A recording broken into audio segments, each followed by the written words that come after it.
Hey, good morning, friends. It's Joe. Welcome to my animal spirituality video for Tuesday, July the 15th. Hope you're doing well on this Tuesday morning. We are halfway through the month of July. Summer goes by quickly, always. I am going to look at my calendar and probably take 2 weeks off from doing videos because I have some personal needs to take care of. I also have some other business matters that I must tend to.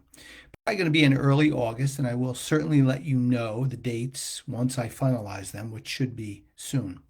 I look forward to staying in touch with you during that time because I believe in this whole concept of animal spirituality and faith and our gospel reflections. We need some sort of continuity. So hopefully we can keep that going amongst us, and I know we will.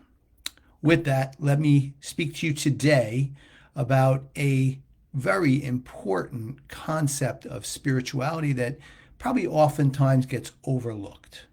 And to start, I will add in three very powerful stories. The first one is about a goat named Casper. Just as a sidelight, Casper was my favorite cartoon character when I was a very little boy.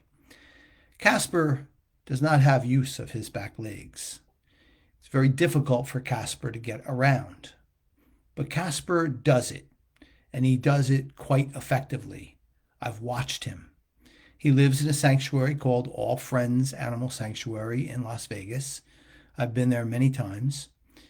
He actually has a way of skidding himself back, getting his backside against the fence, and then picking himself up on his front legs so that he can stand effectively and eat and interact with his friends. It's really something to see. He really takes the time to do this with very little, if any, frustration. The next animal is a horse named Canyon, and he lives in the Funny Farm Sanctuary in South Jersey, where I was fortunate to visit last week. Canyon only has one eye. Unfortunately, in a prior place where he lived, he caught his eye on a fence. Unfortunately, it had to be removed. He also has a swayed back, which happens when horses get ridden too much, but he had it apparently even before that.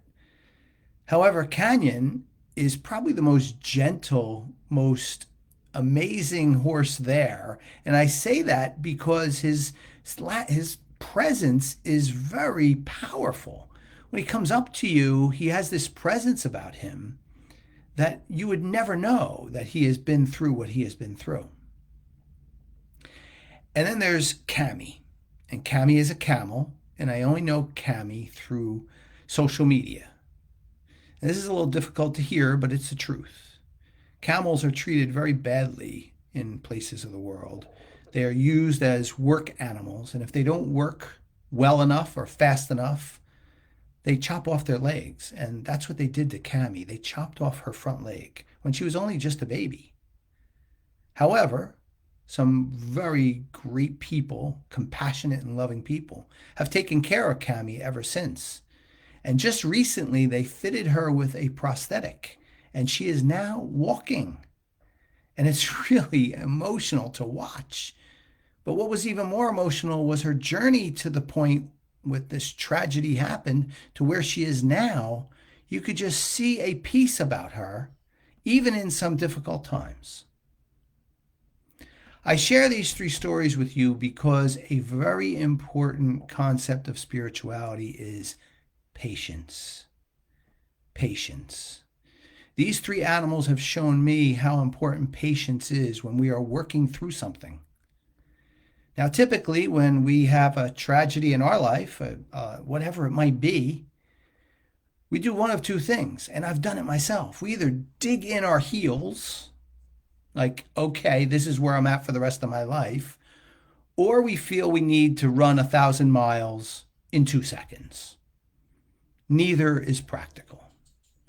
As I've coached other people, and I need to coach myself, especially during a time of a difficult loss, we need to have patience where we move a step a day, a step a day. And that's patience. And that's why it's so important. Now, our society really throws patience to the wind. We have instantaneous deliveries. We have instantaneous information on our cell phones.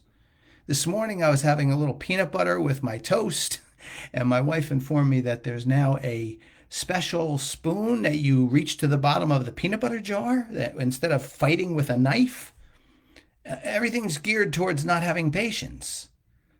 But we need to gather it in.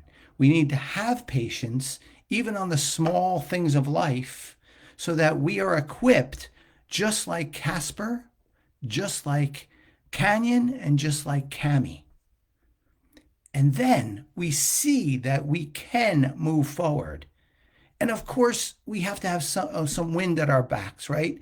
And God is always there, whether we realize it or not, to have that wind at our backs to push us forward just a little bit each and every day so that we can have the patience to have the spiritual foundation and peace in our life. My hope is that today a goat, a horse, and a camel gave us some inspiration. Did they? Well, my friends, that's my message for you today. As always, I hope it was helpful and you could take it into your day. I always welcome and appreciate your comments and your thoughts, and I always appreciate you being here with me.